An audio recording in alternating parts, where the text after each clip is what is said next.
Hello friends, in this video I'm going to be showing you how to add textures to plain studio backgrounds. If this is your first time here, my name is Fred. I'm a photographer and retoucher. If you want more content like this, feel free to subscribe and give this video a thumbs up. Now, let's get into Photoshop. So right here is our raw image and here's our texture image. First thing we want to do is make sure our background is clean and cropped, and we're going to be using our patch tool. So we're going to patch these areas like this. So to use the patch tool, you simply go this way and select your patch tool and just circle around the area you want to patch and just click and drag.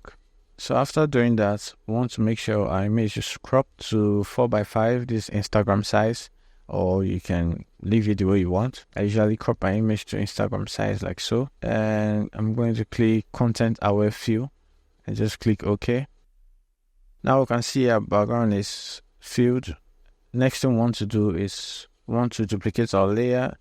So we can choose to dim the background so our subject stands out. And there are two ways to do this. The first one is we'll go to Image and then go to Adjustment and we'll click on Replace Color. So I'm going to select any part of the background, and then I'm also going to click this plus sign here and just select other shade of the gray background, just like this. And now I'm going to go to this lightness and just drop this down just a little bit, where I can see the subject is standing out of the background. And I'm going to click OK. I'm just going to undo this. The second way of doing this is going to Camera Raw, and then I'm going to go click this tool here called the masking tool, and I'm going to click on background. So now it's going to automatically select the background, and I'm just going to drop down the exposure like so. So yeah, you can either do this or do the other pattern. So we're just going to leave it like this. So next thing we're going to do is we're going to clean our background further. We're going to make it look smooth. So I'm going to duplicate the layer and select subject, and then I'm going to right click and select inverse. I'm going to click Command X and Command V, or just go to Edit, Cut, and go to Edit again, Paste. So I have a new layer right here. We're going to put this layer down as the background. Then we'll go to Filter, go to Blur and Gaussian Blur. So now I'm going to use a Gaussian Blur of 100 and press OK. As you can see, the background is all looking smooth. We can still further clean up our background by using a mixer brush. Try to make it look uniform and even. You can take your time to do this. So now after doing this, we're going to measure. I'm going to drop a link on the description on my retouching workflow you can download and just use to retouch your image.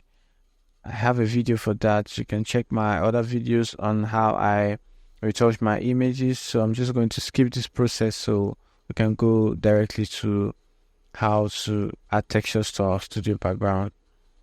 So after retouching, our image should look like this. So next thing we're going to do is we're going to select the subject again from the background.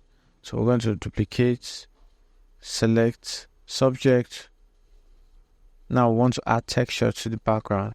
So now also you can see it's not selecting completely. You can make sure it's selected by using your selection tool. Yeah, you can use polygonal or you can use whichever works for you. You can take your time to select your image properly. So after selecting your image, we're going to right click and select inverse.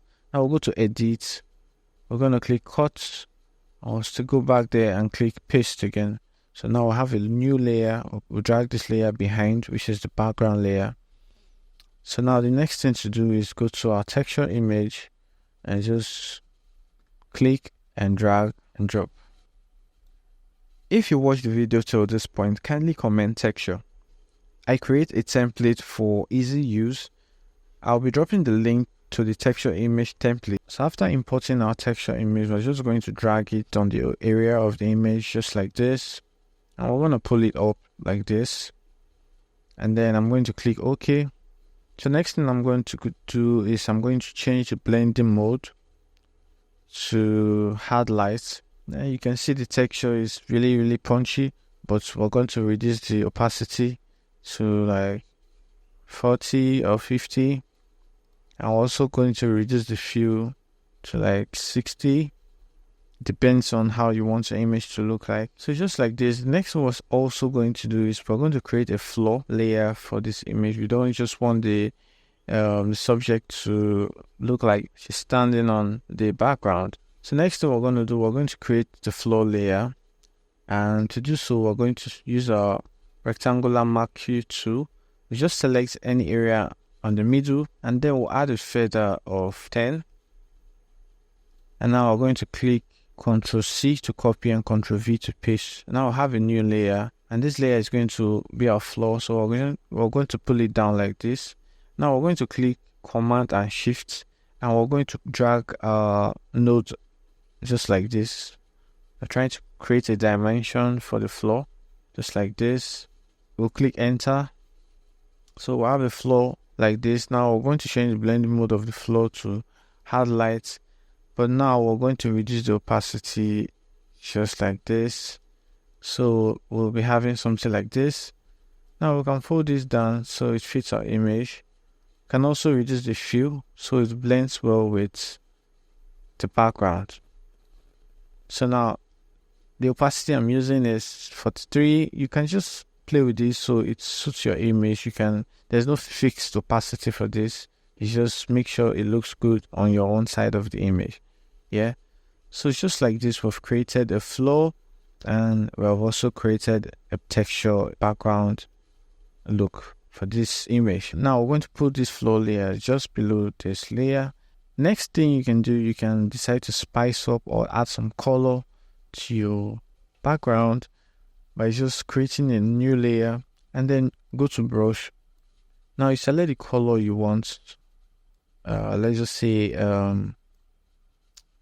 this orange yellow color. Click OK. Make sure opacity is maybe 100 or something visible. You can click 100 over 100. Now we're going to increase our brush size to the area we want, and we're just going to make sure our brush hardness is 0. Now we're just going to click just like this. It's going to look like this. Next thing we want to do is change the blending mode as well. Now we're going to use soft light. Now you can as well reduce the opacity so it suits your image, just like so. Now you can spice up your background by just adding colors to it. You can as well change the background color by clicking Command U. Now this pops up. Now you can just slide to see which one works best for you. Just like that, you've created your texture on your background, and it looks really, really good. So now this is the template I created. Now this image is already retouched and the background is clean. So now we just want to use a drag and drop from the template I created. So now we're just going to duplicate, select subject, we right click and select inverse, Ctrl X and Ctrl V to cut and paste. And now I'll drag this layer behind. Now we're just going to go to this template I created and just drag the whole group and drop. It's going to look like this. Now you want to adjust this so it's your image properly. Now you can see it's looking quite harsh on this image, so you can as well come down to your texture here. You can reduce the opacity so it suits your image, just like that. And as well for the color, you can change the color by clicking Command U and just move your sliders to wherever you feel it's okay for your image. Yeah, and just click OK. If you feel the color is too much, you can reduce the opacity like so. Now you've successfully transformed your plain background to a texture background. This doesn't mean you shouldn't get a vintage texture background, but this is just another way to achieve the same effect on your image, basically. Thanks guys for watching, and I'll see you on the next video.